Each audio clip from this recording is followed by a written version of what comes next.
Wife! Are you ready for this long overdue what the fuck are we doing here episode? Yeah, so I do want to apologize. We've been out of the mix for a little bit now, actually. A couple weeks, yo. And we just had a lot of things happening, and then also a lot of things went wrong. We had mic problems from hell. I would call it and tech computer, issues. Yeah, tech issues. Let's just call them tech issues. Yeah. And so but that happened. my favorite was your picture of the microphone. That's actually a shower head. Yeah, I shared that in our Discord. That was my favorite. I was like, I fixed the mic problem. And Yeah. put up a mic stand with a shower head on it. Yeah. That's about how things were going. Yeah. Yeah. It was pretty great. Yep. So I think we're doing a special episode today. Special, doing some heavy lifting there with asterisks and spoiler bars around it. Whatever. It sounds like a fun episode to me. No, it does sound fun. What is it? Well, I, in my notes, refer to it as moon shit. Moon shit, yeah. Because that's how I save things. Okay. And what we're actually discussing, I mean, it is moon shit, like stuff about the moon. Right. And then you were like, why? How the fuck does that relate to our podcast and atheism or Bible in any way whatsoever? I definitely wanted to know what aspect of moon shit we were talking about. Yeah, you were like, is this going to be like some druidic get naked and dance around a tree naked in the moonlight thing? Right. And I was like, no, this is how the moon shaped Jewish time and still does. Yes. And we have holidays that are still today based around moon shit. Moon shit. Yeah. Yeah. So that's what we're going to be talking about today. But I do want to say that this is going to go out to everybody. Because we owe everybody. We owe everybody. We haven't been around for like a week and a half, maybe 2 longer. weeks. I don't know, 2 weeks maybe. At least 2 weeks. And it's partly because of, Mike shit, not moon shit. Right. And partly because our schedule and life and things and stuff. Yeah. So, but mostly tech issues. So we want to apologize and also at least release an episode. Here, have a thing.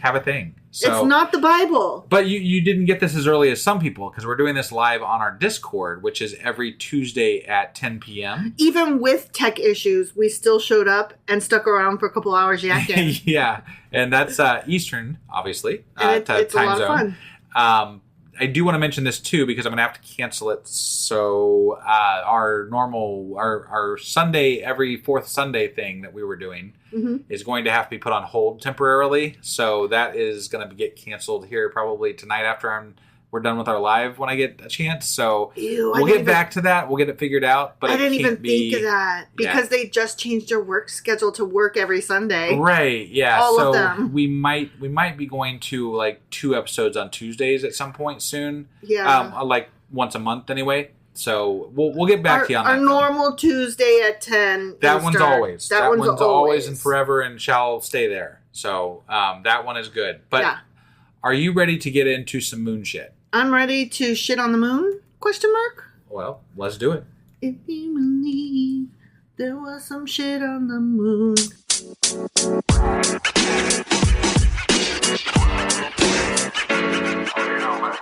All right, we are going to talk about the moon and leave some shit on it. Yes, moon shit. Moon We're going to talk about the moon. The man in the moon. And things and time and Do you know, there's a movie called The Man in the Moon, and I never saw it. I can't remember if I think I did see that. That was isn't that about oh shit. Now I'm drawing a blank now that you said it, but it's You're trying to think of one movie and confusing it with another movie. I thought it was about Andy Kaufman. That is the movie that I thought you were thinking of, and that is not The Man in the Moon. Okay. The Man in the Moon is, I want to say, a Reese Witherspoon coming of age story where she's got a crush on a boy and the boy dies. But what you are thinking of is the Andy Kaufman movie starring fucking Ace Ventura. I can never remember his name. And it was so good. What's his name? Wait, what? Jim Carrey? Jim Carrey as Kaufman. Andy Kaufman. Okay. Yeah. And that also, I think, is called something to the effect of Man on the Moon, or If You Believe They Put a Man on the Moon. Because that song is about Andy Kaufman. Right, yeah. Which I told you about a long time ago, and you were like, what? So then I'm still right that it was called Man on the Moon? I don't know. So you corrected me on something you weren't sure of? No, now I'm thinking about. I'm like, what the fuck was that? Man in the Moon. Like, if you walk up to people on the street and you're like, you know that movie, The Man in the Moon? It's Man on the Moon. Man on the Moon. Okay. Yeah. Man on the Moon. Yeah. Is your movie. Wait. Reese was in the moon. Man in the Moon. Yeah, I'm getting all my information from Discord currently. So, okay. So thank you, Fern, and happy feet. Yeah. Okay. and this is why you should come visit us. Yeah, because you can correct us live. In live time. In real time. In real time. Yeah. Yeah. Okay, so one is in the moon, one is on the moon, and I was trying to say, like, I never saw the Reese Witherspoon, and that's, like, supposedly, like, her big breaking out role. Okay. And I never saw it. Got it. But I did see the Andy Kaufman one, which was fucking excellent, and yes, did have Jim Carrey starring as Andy Kaufman. Right. Yeah. Yeah, I thought I was right about that. Well, we saw that together. But I thought you just said you didn't see it. No, I didn't see the Reese the other Witherspoon. one. I'm sorry. Jesus Christ. Yeah, I got that all wrong. Keep up. I'm sorry. Yeah. There's too much moon shit happening here. Moon shit. Yeah. How the moon shaped Jewish time and still does. Moving ran along. Everything that I just said is not relevant, but you don't come here for the relevance. You come here to hear me spew whatever's in my mind directly diarrhea style out my mouth. Yeah, that's pretty much how it goes. Yes. Yeah. Yes. So, why the moon, you might ask? I might ask that, yes. And that's because the moon was in the sky and they were like, whoa, what that? I mean, it's one of those things that as an ancient civilization, you couldn't fucking miss. It was right there all the time. And it came up and then it went down. Regularly. It came back up and then it went back down. Regularly. And yeah, they could tell like when it was going to happen. Okay, but there's some why stuff... though? Because of science. Science. I'm just saying. Like, no, I know. Out there. But there's some cool stuff about it that I didn't know. Okay. All right. So ancient peoples, including the Israelites, structure time by closely observing celestial bodies like the sun, moon, and stars. You know, constellations, and that sun thing comes up every day too. Cool. It sure does. Yeah. And then, you know, the solar system, if you will. Sure, we will. You know, makes seasons, right? We get the seasons and stuff. Yeah. But that's solar-based. More the tilt of the Earth. Right. Yeah, okay. So these observations were essential for regulating agriculture, religious, and societal activities, and became the basis for developing calendars. I mean, we know all of that. That's common sense. In fact, I think, and you might end up covering this later on, but we discussed at one point how in the Old Testament, you know how they had the ages were such like large numbers? Yeah. Well, they might have been counting moon cycles as opposed to sun.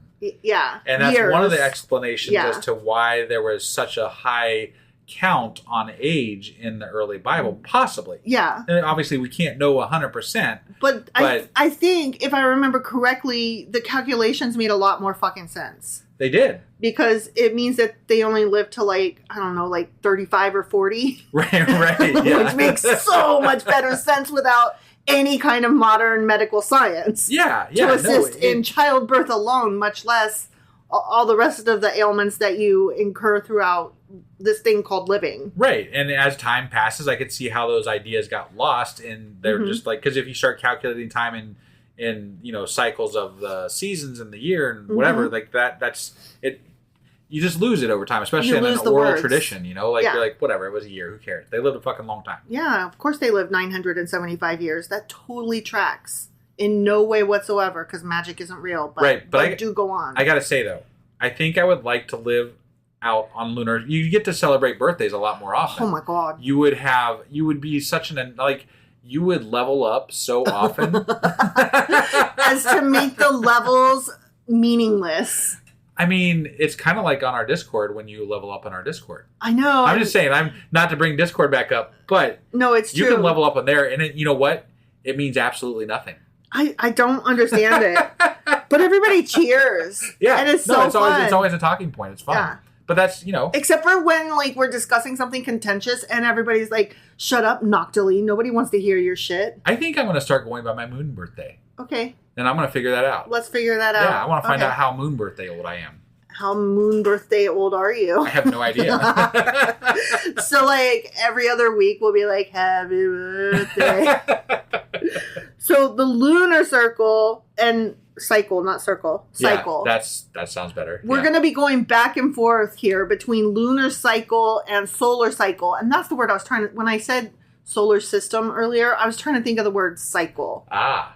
Yeah. That makes better sense. It does. Yeah. It does. I was like, the system that we use, the solar system. Cycle. It's a cycle. It sure is. Yes. Okay. So anyway, but the lunar cycle. Yeah. The one moon with the moon. one. Yeah. The moon shit. The moon shit. Yep. Served as a practical, observable, and consistent basis for marking time on a monthly scale. Ah. Mm-hmm. Yep. Okay. So the reason that it was so good for timekeeping, it was observable, it was practical, and it was consistent on a monthly basis. Sure. That's what it comes down to. Yeah. Okay. They often use the phases of the moon to track months, and a new month typically began with the appearance of the new moon, specifically the first sliver of the moon after a period of complete darkness. Now, we're going to talk about this in a minute because I did not know about this stuff. Okay. And this is cool. Yeah. Okay? Yeah. The direct observation of the new sliver of moon provided a visible and easily understood natural rhythm for short keeping in the short term. Yeah. Okay. Yeah. On average, the moon revolves around the Earth in about 29.5 days. Okay. Not 30, not 31. 29.5. Well, yeah, sure. Yeah. This consistent lunar cycle allowed for the division of the year into months that alternated between 29 and 30 days. Because 29.5. Round right, up, yeah, round down, you gotta figure it out somewhere in there, yeah. Or you can be like us and just every 4 years have a leap day. Yeah. Right. Well, ours are more based on the solar cycle, though, not on the lunar cycle, though. Right, but they're yes and no. Right, So, sure. okay. So, now we're going to talk about Israelite practice called Rosh Chodesh. And I'm sure I pronounced it wrong. It might be Chodesh. Sure. Rosh Chodesh or Rosh Chodesh. I'm Could not be sure. any number of things. Well, it could probably only be one of those two. Okay. But unless it's yeah. completely different from what it looks like. I doubt it. So the practice of recognizing the monthly observance of the new moon became ritualized as that thing that I'm probably massacring, Rosh Chodesh. Yeah. Marking the start of every month in the Hebrew calendar. So, okay, listen to this. In biblical times, this is so cool to me. Yeah. In biblical times, the determination of Rosh Chodesh relied on direct observation of the lunar crescent. Okay? Okay. 2 designated new moon seekers. So they had these moon seekers, these 2 people.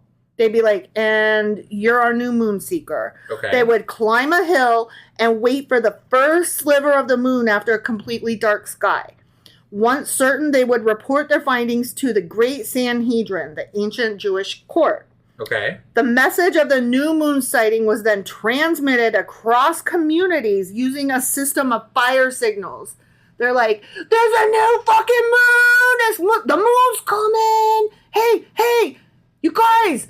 We got a new moon coming again! Okay. Okay. All right, yeah. But with fire instead of shouting. Okay? Got it. Someone on the Mount of Olives in Jerusalem would light a pole on fucking fire. Okay. And others on successive hilltops would light fires in turn, relaying the message all the way to the edges of Babylonia. Wow. So, like, guys, the moon's coming. The moon's fucking coming. Once a month, there would be, like, these poles lit on fire, like, across the land. Yeah. Announcing, somebody saw a sliver of new moon, y'all. Got Rosh it. Chodesh. This became, like, an annual celebration. Like, it's a big fucking deal. It marked the beginning of a new month. Okay? Huh. It is a monthly excuse to partay. Yeah. Okay? Yeah. Significance for women was a big deal because what else happens monthly? I mean, your period, right? Your period, your Yeah. menstrual cycle, Sure. yeah. Over time, Rosh Chodesh became especially associated with women, One explanation attributes this to the women's refusal to participate in the creation of the golden calf. I'm sorry, what? Okay, so remember when Moses came down the mountain? Yeah. And he killed 3,000 people after because they got words from God that said, don't kill people. Right. But Aaron and his bros were doing a golden calf, right? Yeah, sure. Well, the women were like, no, absolutely not. Right. According to this Bible, legend. The thing. Okay. All right. This legend. Okay. Sounds good. So because of that, this monthly thing got attributed to them because they were like, no, we're not doing that. We're not doing a golden calf. Okay. So, but it also offers a connection to the Shekinah, which is the feminine mystical aspect of the divine and the menstrual cycle. Got it. So, like, there were always, from the beginning, all of these, the moon is, your inner goddess and womanly stuff. Sure. Whereas, like, the sun is, like, that's the man spirit. Like, the man god. Like, and if you look at New Age and Wiccan cycles of the seasons today, yeah, there's this whole like circle of the seasons, and it starts out with like, the spring is birth, right? So the great mother is delivering a child. Okay. The child is the godson baby. Okay. Sure. And then as we move into summer, the god takes power and becomes into his power, and the woman ages out. Got it. Okay. So, like, the god, the sun is associated with the god, and the moon is associated with woman. Got it. Do you see what I'm saying? Okay. Yeah. And then, like, as the cycles progress, she like ages out, but then becomes pregnant again. And I'm like, ew, but who impregnated her? Was it like her son? Anyway, she delivers the god over and over again on a yearly basis. I see. Okay. Yeah. All Okay. Right. Yeah. So I don't have like a full grasp on it, but it's how they made like the day and the sun, or I'm sorry, how they made the moon and the sun on a seasonal basis relate to like the daily and nightly systems. Like they try to pull them all together. Okay. And so for a while, like as one waxed, the other waned. Right. Like one power would melt into the other. So like they were equals, but like man would have power for part of the year and woman would have power for the other part of the year, like on a regular cycle. Got it. But, okay. Nothing gold can ever stay. Right. Yeah. Yeah. So, but anyway, this whole moon shit, it wasn't about religion at first. It was just like a pragmatic way to structure society. Okay. It was just like, yo. Timekeeping. Timekeeping. And season keeping. Here comes the moon, do, as they lit fires. Right. Not the sun. See what I did there? Yeah. That song? Yeah. But in temple times, new moons were confirmed by witnesses and declared by the Sanhedrin. So it became part of priestly authority. So, as usual, men took over everything. Right. And they were like, women can't have this. Right. Like, women can't have power or like, ew, women's bodies are gross. Let the women deliver their own children. Wait. Women delivering their own children are hiring other women and making money. Hold on, get out of the way, witch woman. and then the man doctors were like, we want the money. Right. So, as usual, again, women get nothing. Yeah. Nothing. And they do everything and get nothing. Yeah. Yeah. So the priestly authority blended ritual and judicial power together and took over the calendar. And we're like, no, but magic because men and dicks. Sure. Yeah. Okay. I mean, it was like a lot more that like, I'm so reductive like all the time. You know what I mean? Yeah. But that was a thing that slowly over time happened. Men and dicks. Men have dicks and they take over everything because all of their entire way of identifying themselves is wrapped up in what's between their legs. Got it. And the sun. And the sun. Okay. Which is also the sun. Men, dicks, and the sun. And the sun. Okay. I was just making sure I got this down. Yeah. Okay. Yeah. So the very first commandment given by God to the Jewish people in the book of Exodus during their journey from slavery to the promised land. So we're not talking about the 10 commandments, but his very first, like, do this, his commandment to them was to mark each new moon. Got it. Okay. And this established a fundamental connection between the meaning of freedom and agency over time. The monthly ritual associated with the new moon, do you remember what it's called? I do not. Rosh Chodesh. And I wouldn't have pronounced it right even if I had, so. Right. What it literally means head of the month. Okay. All right. So, like, if you are lighting a pole on fire every month, you're the head of month. If you're doing taxes, you're the head of house. Ah! You like that? Yeah. Many major holidays were moon-based, like Passover was the full moon of Nisan, and Sukkot. I probably mispronounced that. Apologies. Yeah. Was the full moon of Tishri. Yom Kippur is the 10th day after the new moon. And the full moon is actually considered the midpoint of the month. Wait, what's the significance of the 10th day after the new moon? I don't know. What's the significance of the first full moon after... Wait, the first... Hold on. How does that work? The first equinox after the first full moon of... No, the first Sunday after the first equinox of the full moon or something like that. No, the first Sunday... Jesus. Here we go. The first Sunday after the first full moon after the first spring equinox. You're talking about Easter, right? Yes. Okay. All right. Yeah. I'm like, what? Yeah. Yeah. Okay. Like, it's no fourth Thursday Thanksgiving. Right. You know? Yeah, no. Yeah. No. Yeah. Or, like, I don't know, just pick November 11th. That's when the towers fell. Right? The twin ones? It's not. November 11th? Nope. September again. 11th. September 11th. Yeah. Wow. You got it. I don't know why I said November. Oh, because I still had Thanksgiving in my brain. That would be Armistice Day or, 11/11. Yeah. No, 9/11, motherfucker. God, sorry.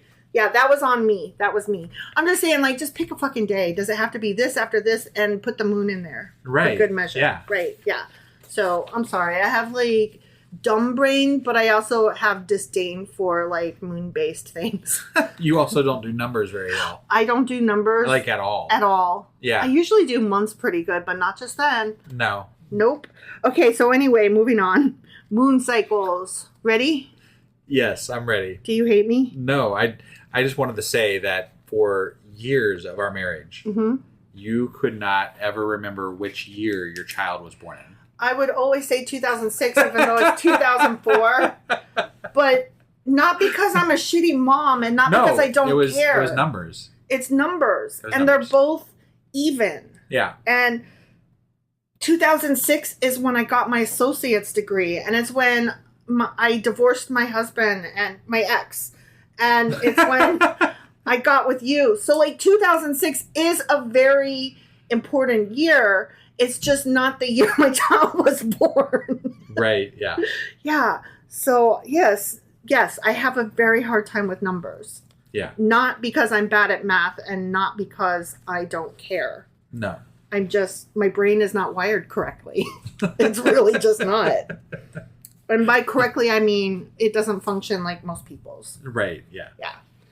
So, reconciling lunar and solar cycles. It's a fucking thing.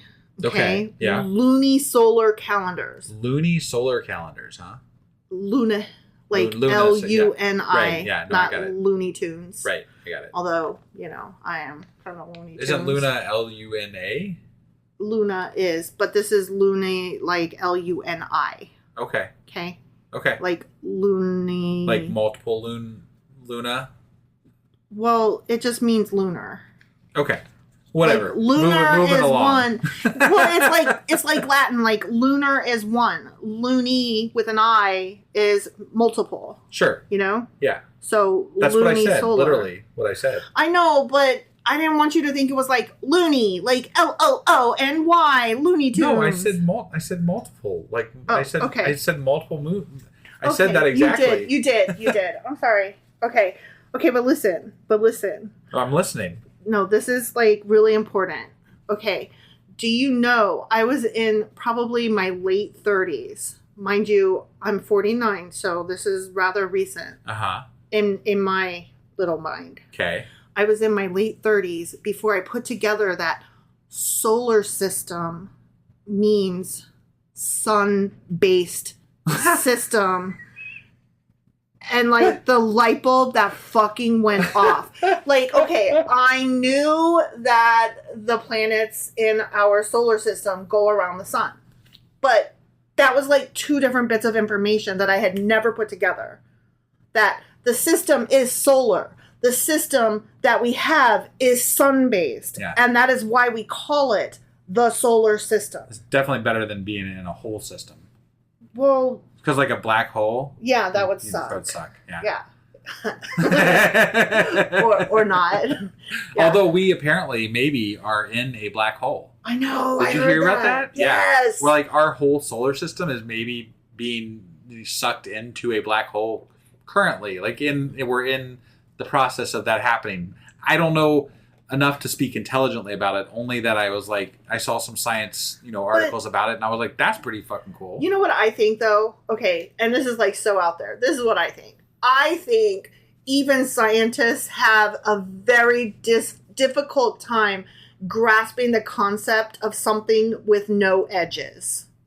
And I think that they have to confine it, and the only way that they can confine what we're in is to be like, I know, black holes. That's the edge. No, there's actual science showing. I know, like the distortions and like the reason that they found out is because like the distortion in time from the things that the telescopes are seeing out in the universe are... I'm not saying that there's not phenomena out there that we don't understand. I'm not saying that there are not scientific things out there that they're calculating. I'm just saying, like, I think that they're predisposed to think that there is an edge, and the edge is the walls of a black hole. But there's multiple black holes in the universe. We're just we happen to be getting pulled into one of them, which distorts our view of how time sits to us when we're viewing it from our perspective. It's not a matter like they're not trying to view the black hole as the universe. That's not what's happening. We're being sucked into one, and it skews how we are able to see the universe. Got it. That's all. Okay. It has nothing, like, they're not seeing the black hole as the universe. That's not what this is about. All right. Well, that makes a lot more sense. Okay. But I'm still not entirely comfortable with the idea that we're being sucked in. Like, calm your tits. No, and it's just a theory. I know. Like, it's not like that's just your theory, man. And it might be even less than a theory. I don't know. Yeah. But like, it's just something I saw in passing as I was reading through. No, I saw the science same thing. Things. No, I saw the same thing, but I don't know. I'm just like, y'all were going on about like dark matter in quantum physics a few last decade. Like every decade, there's just like this new like, oh my god, dark matter, and now it's, oh my god, black hole. Like, I don't know. I just feel like there's always going to be like, oh my god, an emergency. Well, yeah, whenever you happening. discover something, it's not an emergency. They discovered something new about how the universe works. It's cool shit. I we understand this much more about the universe at this point. I love science, but sometimes the scientific writers, they like hype it up as an emergency. No. Hold on. That is not the scientific writers. That is the clickbait motherfuckers on MSN or whoever the fuck you're reading that are creating those. No, that's headline. not. They write scientists write in scientific journals about these phenomena and how they discovered it, and then somebody else takes it and says, "This is crazy. Look at this shit." That is not what I'm talking about. Okay, then what are you talking about? Like people science writers that I'm talking about, people who are scientists who also appeal to the common audience. Like Neil deGrasse Tyson is an example of a person who is a scientist in his own right, but who also tries to talk to us commoners about science, right? Sure. I'm not saying he's one of the people that I'm talking about. I'm saying, no, I'm not talking about fucking MSN headlines. I'm talking about scientists who write books about science and who write actual layman's terms things. Actual scientists who write for a non-science audience. Right. And they are always, like, every decade there's a new phenomenon of scientific emergency that is like millennia down the road.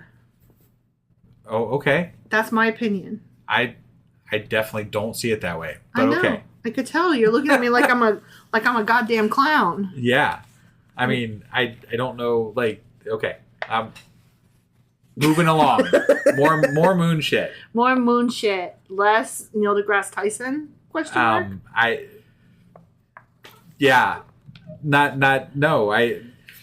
Anyway. You think I'm dumb? Oh my god. No, I don't think you're dumb. I think you're misrepresenting the scientific community is all.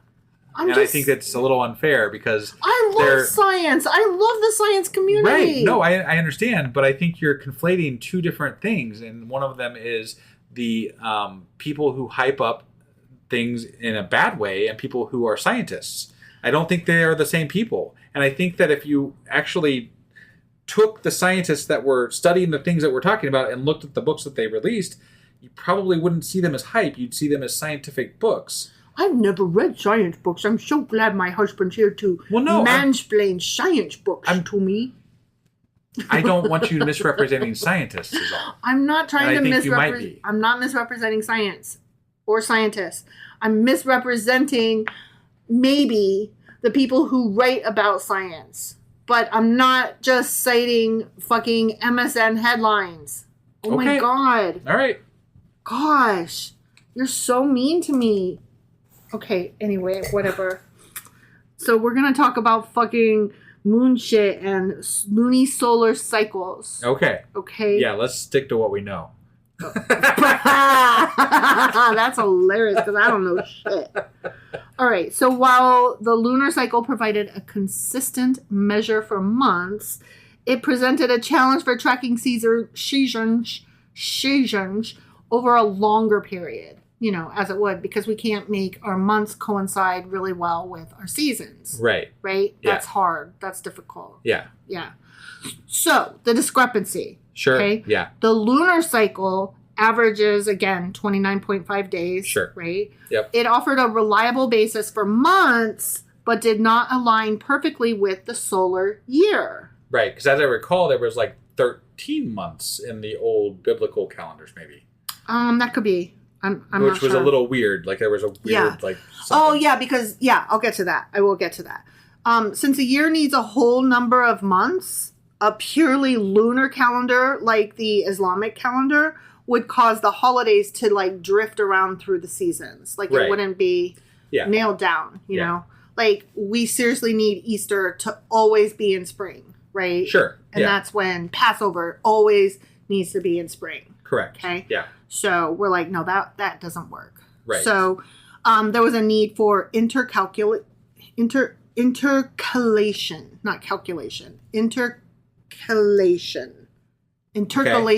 Okay. It's a hard word. So to address the issue, many ancient cultures, including the Israelites, developed lunar-solar calendars. Luni-solar calendar. Luni-solar, okay. Okay? Yeah. So a mix. Got it. Yep. Yeah, they took the best of both and were like, ta-da! Yep. Okay? So these calendars combined lunar months with a mechanism to periodically align with the solar year and thus the seasons. Because that's what a solar year is. Seasons. Yeah. Right? Yeah. For the Jewish calendar, a crucial goal, as I said, was to ensure that Passover always occurs in the springtime as mandated by the Torah. Okay? Right. So, leap months are part of this intercalation. Okay. Okay? I kind of, we've talked about that in the past, I think, the leap month in the old biblical times. Yeah, I think we mentioned it. I don't think we did like a whole thing Right, no, about we didn't dive into it too much. But yeah, the solution was to add an extra or leap month. Sure. So, we get a leap day, they get a whole leap month. Right. Every 2 or 3 years in the Hebrew calendar, they just add a second month of Adar. Like first Adar, second Adar. Yeah. That's like what they call it. Interesting. They're like, it's a leap year. We get 2 Adars this year. Right. Yeah. That's crazy, right? Yeah. Like crazy cool, not like crazy like, what the fuck are you doing? Right. Okay. So if you really thought about it like a couple years in advance, you'd be like, hey, I got like a month of vacation coming up. I'm going to take a DAR off in 2 years. Can you go ahead and put me down for that? And then you get 2 months, see? Right. Like, I didn't even realize. Shit, I asked for a DAR. I get the whole Adar off, right? No, because they don't call it that. It's first Adar and second Adar. You didn't specify which Adar you were going to take off, so they're like, I'm going to take the whole fucking Adar it's not off, you know? It's not a set. It's not a whole Adar. They would be like, which one? They know because they calculate that way. Your joke falls flat because that's not how it works. Whatever. I wanted to make it work, and it works in my head. So. Well, you can have it, and I will give it to you. But anyway, this system was formalized using the Metonic cycle, which adds 7 extra months over 19 years. Okay. And it was named after a 5th century BCE Greek astronomer named Meton. It's not shocking. Right? Yeah. So it's the Metonic cycle. Right, yeah. The Babylonians applied this 19-year cycle in the late 6th century BCE. Yeah. Crazy, right? Yeah. Like, they were mathing hard with their moons. Yeah, if they would have stuck to what they know. And stopped killing people. Stop making shit up about, and sacrificing kids. And right. Yeah. We'd have probably been a lot better off in society by this point. Stop with the magic. Just stick to the math. Right. So the transition to a fixed calendar is what came next. Okay. Yeah. So while initially observation-based, the Jewish calendar, because remember they would have their people go up on a Mount Olive and be like, there's a fucking moon sliver, light the fires, and then light the fires once a month across the land, right? Yeah. So like that was cool and all, but eventually they were like, dude, this happens like every 29 and a half days. We could actually just math it out. Sure. And so they were like, why don't we do that and stop lighting fires everywhere? So they transitioned to a fixed calculated calendar. This transition is traditionally attributed to Patriarch Hillel II in about 358 CE, current era. Okay. All right. But evidence shows that the fixed calendar in its present day form was not actually definitively instituted before about 922 CE. So we're like, y'all be lying by 600 years. Stop it. Y'all were not that smart. Come on. You still be lighting your fires. Stop for another 600 years. Cut it out. Following a significant dispute between the Babylonian and Palestinian communities regarding calendrical calculations.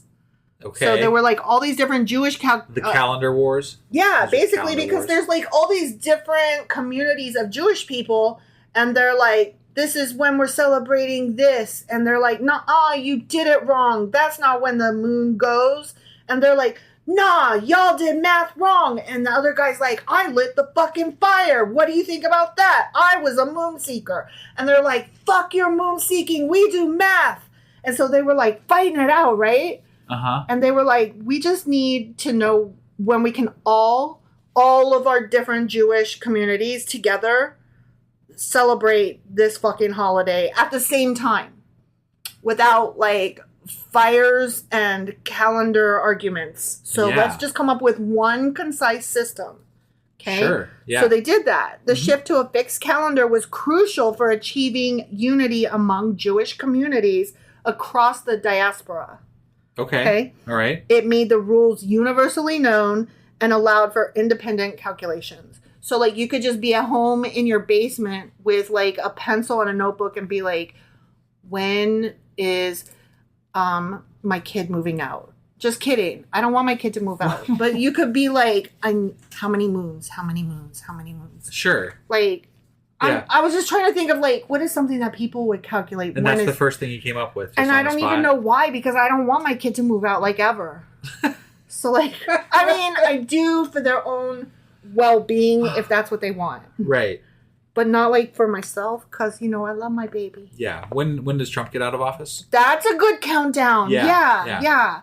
That's what I should have did. Right. But that, I don't know. I don't know why. Right. I was just thinking, like, what does the common person think of counting down? I did that on the spot, okay? It was bad. You know, my brain doesn't work well. Why are you... What is that face? What are you... Nothing. You biting your lip? Oh, my God. You were making so much bad fun of me this episode. It's a litany of fuck-ups. So a litany of fuck-ups. Wow. That's the name of my book. Yeah. A litany of fuck-ups. Right. I do love the word litany. It is a good word. Yeah. It's better than plethora. You know why? Because like a lot of people think plethora just means a lot. They don't realize, no, it means a lot to the point of overabundance and too many. But I will say I know the word plethora specifically because of the movie The Three Amigos. Was that the right one? Yeah, I don't know, but The Three Amigos. I don't think that's a good movie. I don't like it. But I learned the word plethora from it, so it's a good movie to me. But it's... And they came across the burning bush. And they were funny. It was fun. It was fun. I think it wouldn't hold up under today's lens. Probably, you know what, you're probably right. That's why I'm almost certain you're right about that. But that's why I'm over here like, no, stop. It's not good. Back then, it was. I haven't watched it. Now who's a litany of fuck-ups? You're like, no, it's a great movie. Everybody go watch it. Nobody will be offended. Everybody will laugh. Well, I mean, Steve Martin's in it, and Martin Short's in it, and I mean, how bad could it be? You know? Isn't Chevy Chase in it? Yeah. That's funny that you didn't name him, but you named him earlier. I did when we were in Discord and talking about Paul Simon. Fuck Paul Simon. Anyway, all right. So in the fixed calendar, the molad. The molad. You know how there's a molad? Sure. It means the mean astronomical conjunction. Okay? Okay. That's what it's called. It became the basis for all these different calculations rather than direct observation of the moon. So the system that they use, you're going to be tested on this. No. Nope. The system that they use is the Metonic cycle, named after this Meton guy. And the calculation itself is the molad. Okay? That's too many M's. I know, right? It's two, which is too many. It's not going to work for me. No, me neither. I mean, we don't do alliteration in this house. Right, yeah.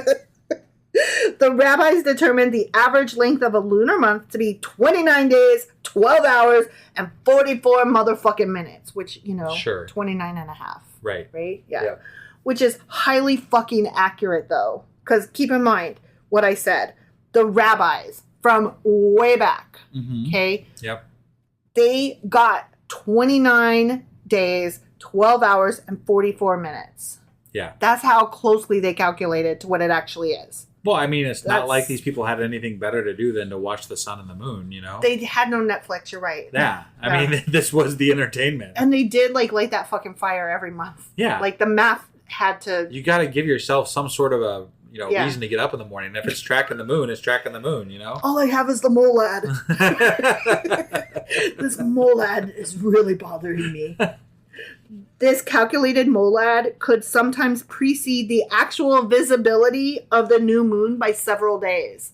They got their math so good that, you know how sometimes the calendar's new moon, bruh, and you're if you say, because sure. I always forget to look, I always mean to celebrate the new moon because I wanna feel spiritual and stuff. Do you know how many? Do you? I do sometimes. Okay. All right. Not religious, not magical, not God. Just I want to have a moment of yeah, we are small in this universe, and this moon comes up every fucking night. I always just couldn't that just be a moment of awe? Yeah, instead of spiritual. Because the spiritual has a different connotation to it. Not for me. It does for you because it's too close to magic and religion. But for me, spiritual just means feeling connected and feeling that sense of awe in nature and just I don't know, just beauty in general. Math. Yeah. I feel very spiritual and connected when I solve a really difficult math project or problem.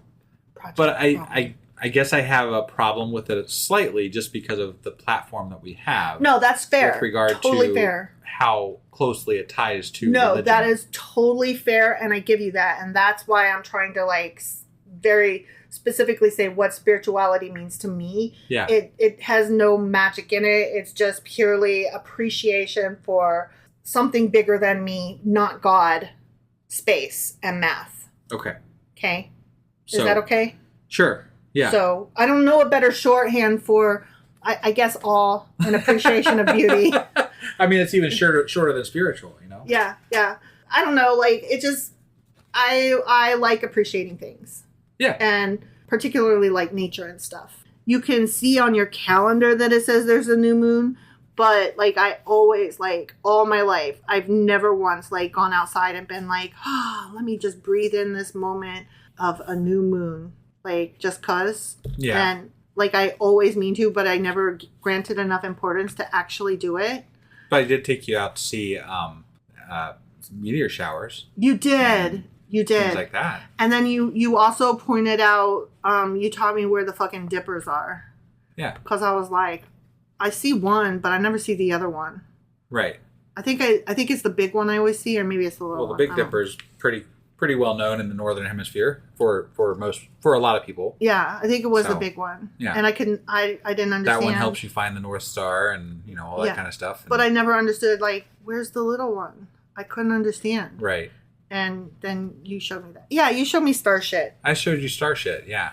And so I always mean to look at a new moon, but, you know, you know how sometimes the calendar will say there's a new moon, but then, like, you go outside and you're like, I don't see no fucking moon up here. That's because the new moon is no moon.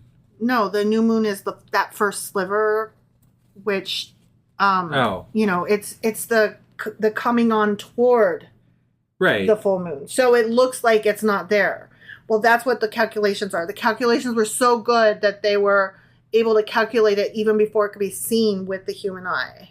Got it. So that's why they were arguing till they, like, straightened it out and decided, no, we're going to trust the mathers, not the fires. Got it.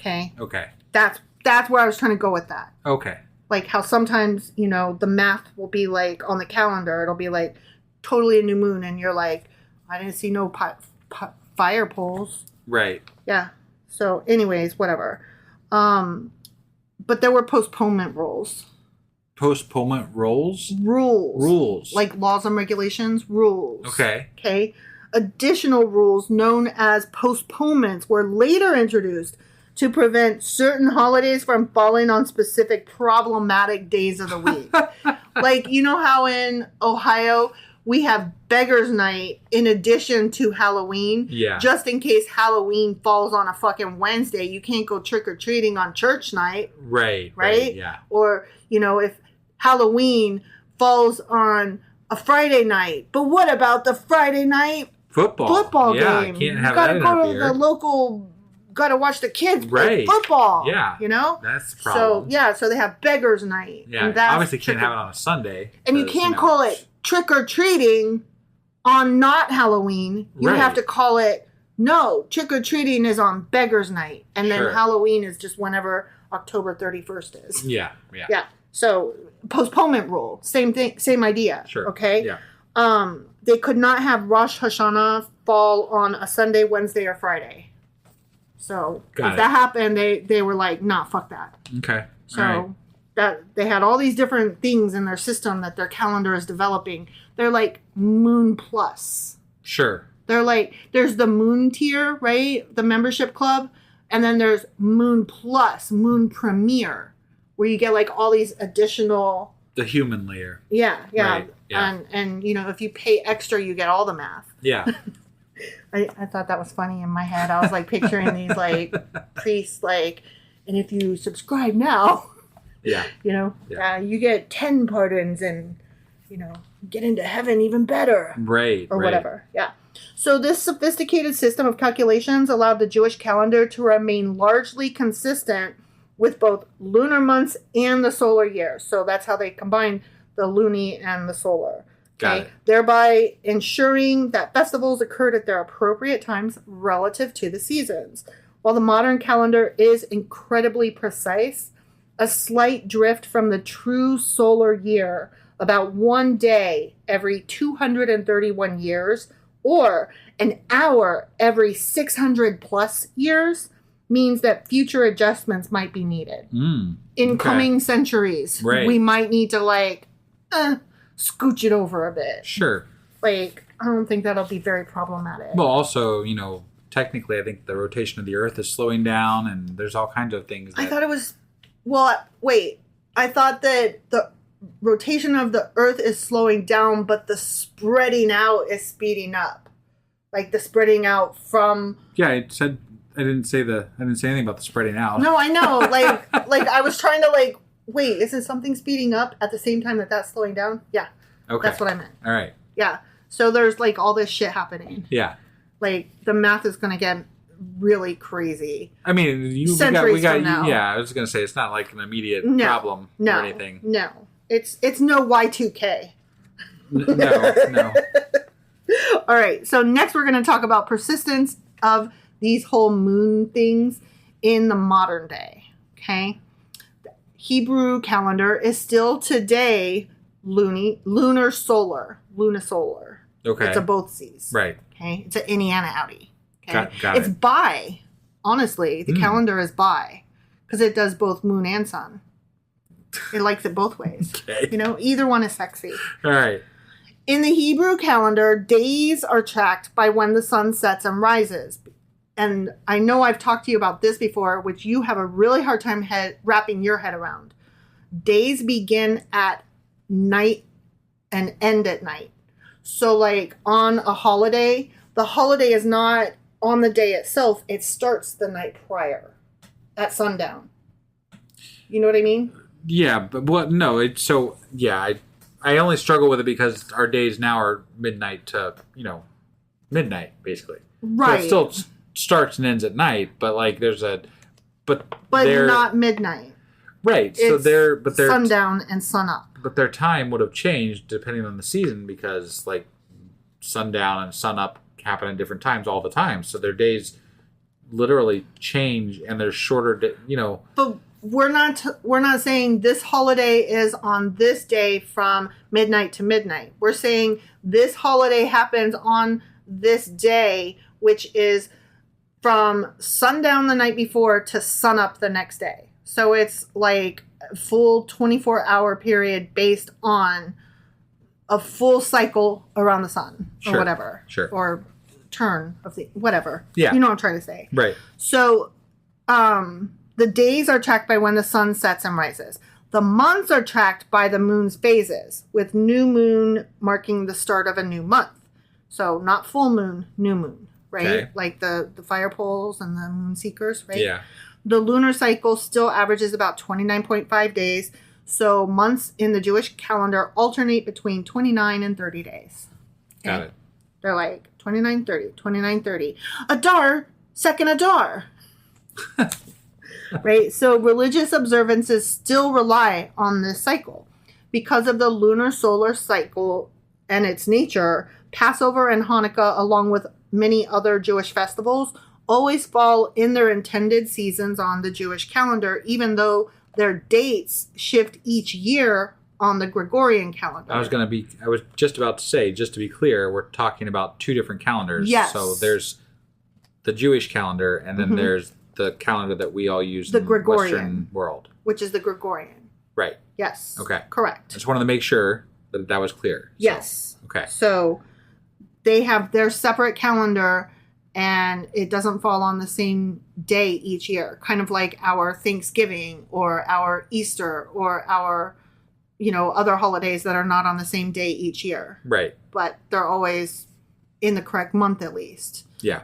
These guys, they may not even fall in the same month, but it's always in the correct season. Okay. Okay. For instance, Passover, again, must always occur in the springtime. Passover and Hanukkah shift dates each year on the Gregorian calendar, but not on the Jewish ones. Okay. Okay? All so right. they got it locked in. Yeah. But only over there, not over here. Right. Okay? Secular Jews and even atheist Jews may still participate in holidays tied to moon cycles, like family seders. And this time I said it correctly, not cedar. Seder. Yeah. Rosh Chodesh, remember what that is? That sort of. That's the monthly, look, it's a new moon with the moon seekers and the, Yeah. head of When they light moon. the fires and all the shit. Yeah. So there's still monthly rituals called Rosh Chodesh that can offer a modern Jewish well-being practice rooted in ancient tradition and a way to make Jewish wisdom and community personally meaningful suggesting a broader appeal beyond just strict religious observance. Okay. So kind of like how we are atheists, but we still celebrate Christmas and Easter. Yeah. Not in a religious way, in a socially constructed way. Right. Because we love boiled eggs and peppermint patties. Sure, yeah. You know? Who doesn't? Why not? They're all over the damn place that time of year. Fuck yeah. So. And I mean, I'm going to get shit for this, but I also love Cadbury eggs and I love candy corn.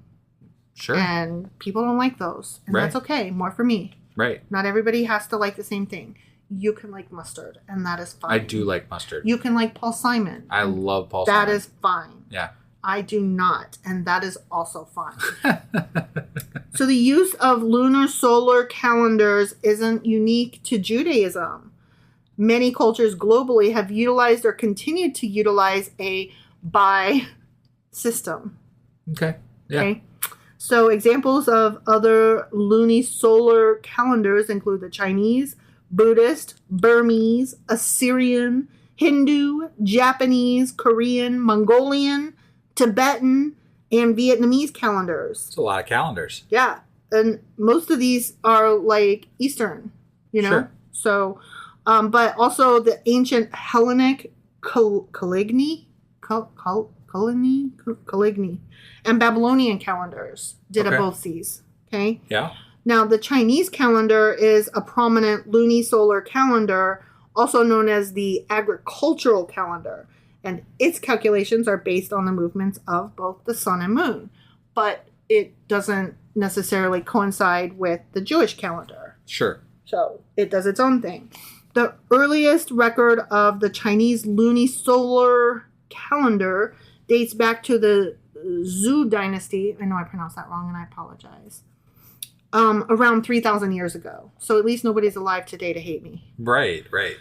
Celebrated Chinese holidays like Chinese New Year, Lantern Festival, Mid-Autumn Festival, and Dragon Boat Festival are all based on this lunisolar system. Okay. All right. Which I find interesting that the Chinese New Year is like, we get our New Year on the Western Gregorian calendar. Yeah. And then anywhere from like 2 to like 4 or 5 weeks later, like I'd have to do my calculations. Sure. I don't know. Right. I'd have to double check. But anyway, it seems like sometime in like mid-January, maybe early February or something, we get the Chinese New Year. Right. And so anywhere from New Year's Day on the Gregorian through like whatever date that is, like Chinese food restaurants in America do like these New Year specials because they like take advantage of the Gregorian calendar New Year to like drum up so business. If you need some General Tso's cheap, that's a good time of year to buy it. Yeah. Okay. Like I love General Tso's chicken. Like that's my favorite. That's what I always get. So that's funny that you I gotta say, one of my favorite names for a Chinese restaurant in our area that we had was down in Cincinnati. It was called Walk and Roll. I thought it was great. When I lived in San Antonio, there was one called the Sidewalk Cafe. Nice, right? Yeah. I always felt like they were like cultural appropriation kind of things, like Taco Bell. Like you made fast food. Those places are usually family run, though. Yeah. So, like, yeah, I can't really say anything. Right. Not only that, well, I worked at the Sidewalk Cafe, and it was inside McCreeless Mall in San Antonio, which no longer exists. Right. But I remember when I worked at Sidewalk Cafe, customers would get so annoyed with me because, I mean, I cannot tell you how many times they would come up to us and be like, "Do y'all sell French fries here?" Yeah, and I would not even a little bit pretend to have customer service at that point because the very fucking audacity. Yeah. I would just always be like, absolutely not. And they would be like, why not? And I'm like, because this is a Chinese food place. Right. Like, we got fried rice. We got, fucking... How did I never know you worked at a Chinese restaurant? I only worked there for like 6 months while I was in 12th grade. Still, I feel like this would have come up at some point. I don't know. Interesting. I've probably talked about it before. No. Oh. No, I literally don't know that about you until just now. Oh, that's very interesting. Because also, while I was working there, one night my parents and my sister were driving me home from there. And mind you, we live like, I want to say like 45 minutes to an hour away from a Creeless Mall. Okay. Okay, so this was a haul for me to work there. Sure. Okay. And on our way home one night, a horse was running down the road going the wrong way. Okay. Like, it's a split road. Like, our road is going one way, and then there's a median with, then the other side was going the opposite way. Yeah. And the horse was coming straight at us. Wow. And it ran into our fucking car. That horse flew. And our car was totaled. And, like, it was horrendous. It was a horrendous... How have I never told you this story? You have told me that story, yes. Okay. Well, I was coming home from work at the Sidewalk Cafe. It was a horrendous experience. Like, I bet. Scarring. Yeah. And one of the things that I remember most is that, like, my dad had only recently, retired from the military. Like, we hadn't dealt with, like, insurance and, like, American rules and laws and shit. And, like, I was dumbfounded that my parents could not just hire a lawyer and sue the people because, like, what the fuck? Our car is totaled, right? The owners that own the horse. They wanted to sue us for killing their fucking horse that came at us in the night, had escaped its paddock or what, paddock? Whatever the fuck you keep a goddamn horse in, had got out and was running straight at us and, like, killed our car. Well, I mean, I'm assuming you guys killed the horse. We did not kill the horse. The horse was on a kamikaze mission. Well, okay. Oh no! I feel bad for the horse. I do feel bad for the horse, but obviously I feel bad for the horse. Like, the correct answer would have been that nobody sues anybody. But, like, they were like, you killed our horse, and we're like, your horse escaped, and, like, my children are scarred for life. What the fuck? Are you kidding me? Right. You're mad at me? Like, the correct answer would be, like, oh, poor horse, nobody's mad at anybody. But they were so mad that, like, you killed the horse that was on the road. What? Right. That's not how that works. That's like if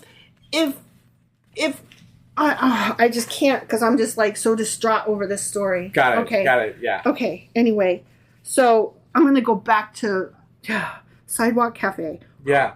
Okay. So I lost my place. All right. So, shut up. I got to find my place. Oh, yeah. Chinese calendar. Yeah. Chinese food. That's where we were. Okay. Yeah. So, in contrast to all of this, the Islamic calendar, purely lunar. Purely lunar. Okay. No solar. Didn't Muhammad, like, do something like jump over the moon or some shit? Did he? I have no Lasso idea. it. I'm not really sure. I thought a cow jumped over the moon. There was some moon thing, I think, with the cow jumped over the moon. With the whole Islam thing. Are you serious? Or are you no. There's something to do with the moon. I just okay. don't remember. I don't remember exactly what it is. Well, their New Year cycles through the seasons because of this. Got it. So, one year, New Year might be in summer. Another year, it's in winter. Like, who fucking knows? Oh, Brady and helped it. Muhammad split the moon in two. He clove it. Yeah. It's a cloven hoof. Right. It's a cloven moon. Yeah. I find the word cleave really weird because when you cleave something, you can cut it in two, but also if you hold tight to something, you cleave to it. Yeah. Isn't that weird? Yeah. Right? It's kind of like flammable and inflammable. It both means the fucking same. Right. That's so weird to me. Okay, Anyway, whatever. Words are weird. So we've got the Islamic calendar is lunar. Conversely, the Gregorian calendar that we use in the Western world is primarily solar. Mm-hmm. And it ignores the moon phases for its monthly divisions. We're like, fuck you. This is when January is. Our New Year is the same every year. We don't give a shit. Right. Fuck your moon. Okay. Mm-hmm. This calendar is used by most Western countries because it's, like, real tidy, except for the leap year. Sure. But still, I mean, like, recalculate once every 4 years. It's fine. It's fine. Yeah. Okay. But Even Western Christian churches use a lunar-based algorithm to determine the date of Easter and other movable feasts, demonstrating how lunar cycles influence timekeeping beyond Judaism.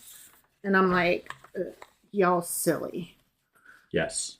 Y'all silly with your fucking little moon magic things. Mm-hmm. Okay?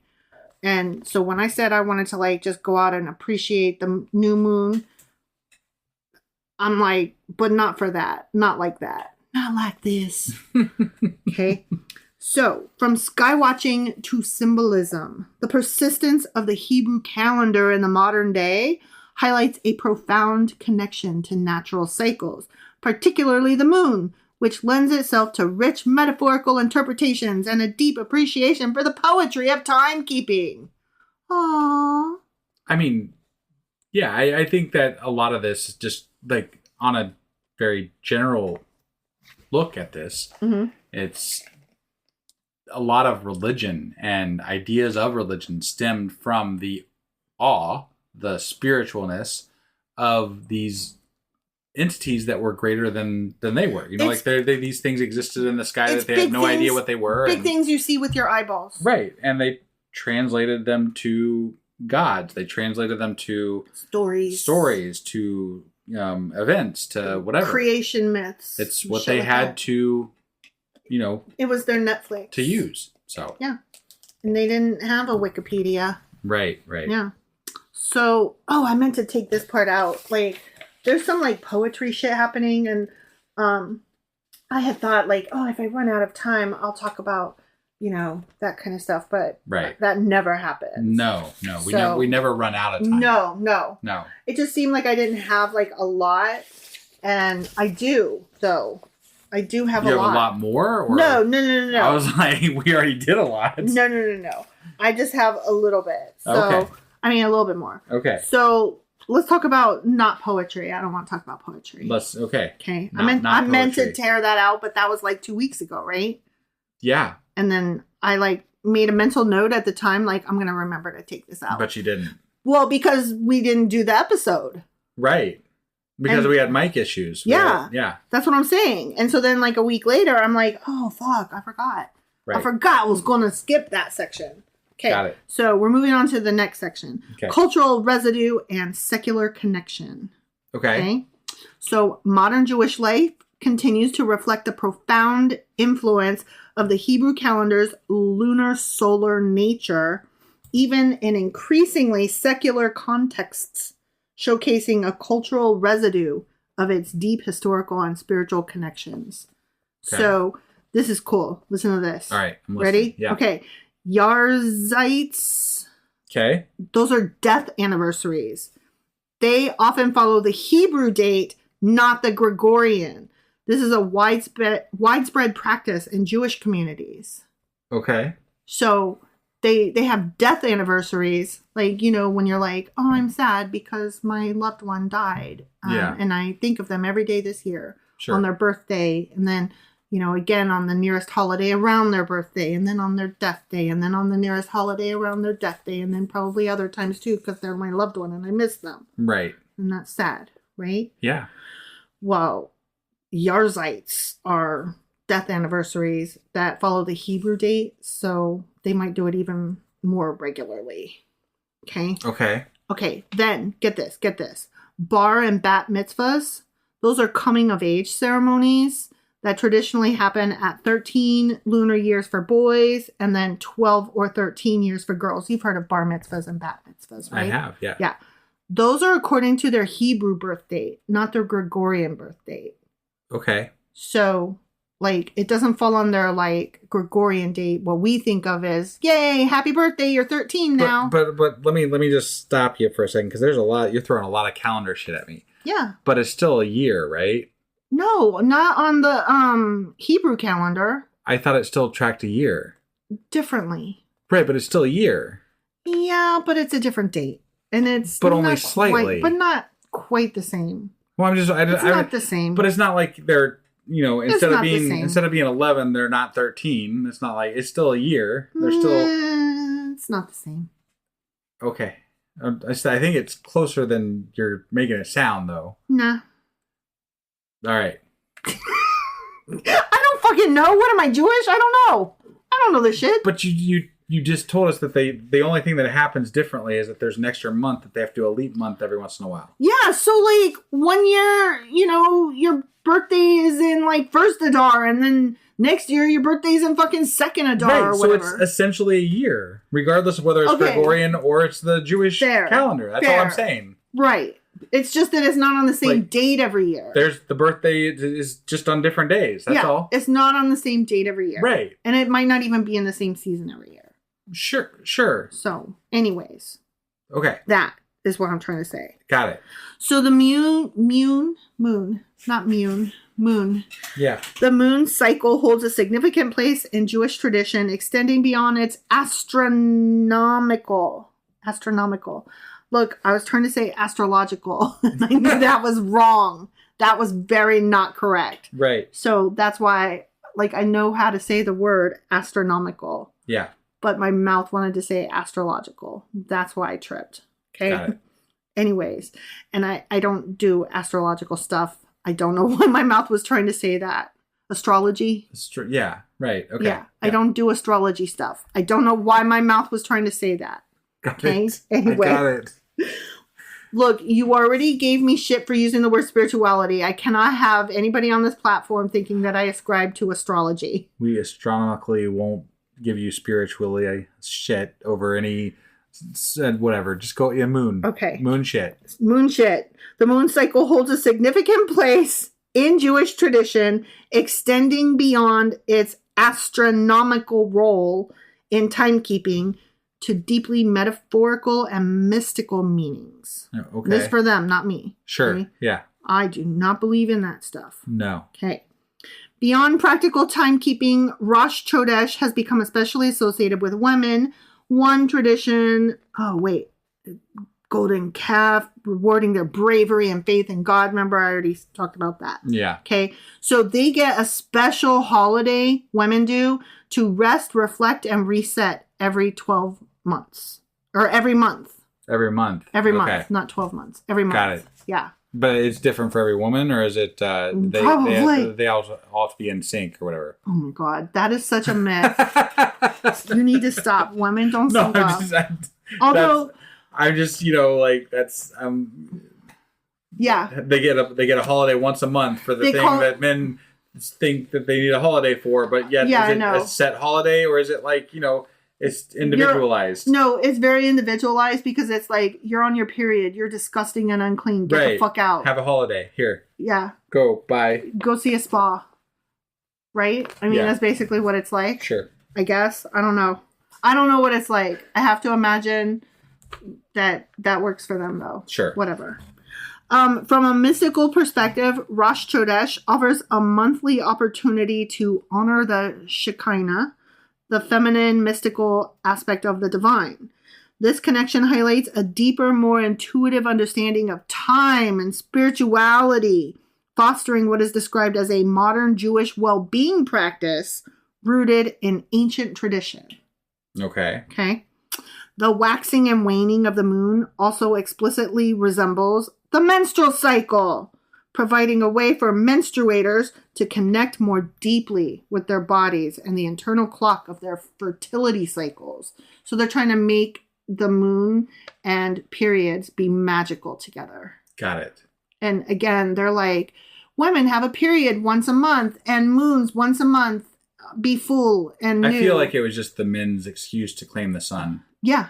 That's all. Women, nasty people of the night. You gross girls with your cloven things. Right. That are cloven. Yeah. Okay. So historically, women were traditionally the guardians of oral storytelling and not able to write their stories or opinions down. This led to Rosh Chodesh to become a minor holiday without written records. Kind of like the Asherah pole, Mama kept it in her pocket kind of thing, like her little secret religion. This was her little secret holiday. They told each other, Yeah. Beyond a specific synagogue prayer. Despite this, women have historically been coming together to storytell, share information about their lives and their bodies, and learn about Jewish wisdom for a very, very long time. Sure. This communal gathering around the moon cycle offers a powerful antidote to our disconnection from our bodies, communities, and spiritual practices. For them, not for me. Right. I'm not about it. Yeah. No, thank you. Well, okay. So there's that. And then the next thing we want to talk about is the full moon. Okay. Okay. And this is very brief because, fuck it. Right. Fuck a full moon.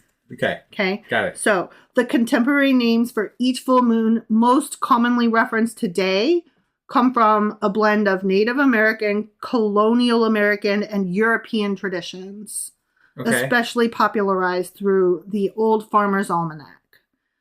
So, like, we have a different name for the full moon of every month, but these have nothing to do with Judaism. Okay. So yeah. Did you know that there was a name for each full moon? I kind of. I mean, you hear them all the time. So do you name some?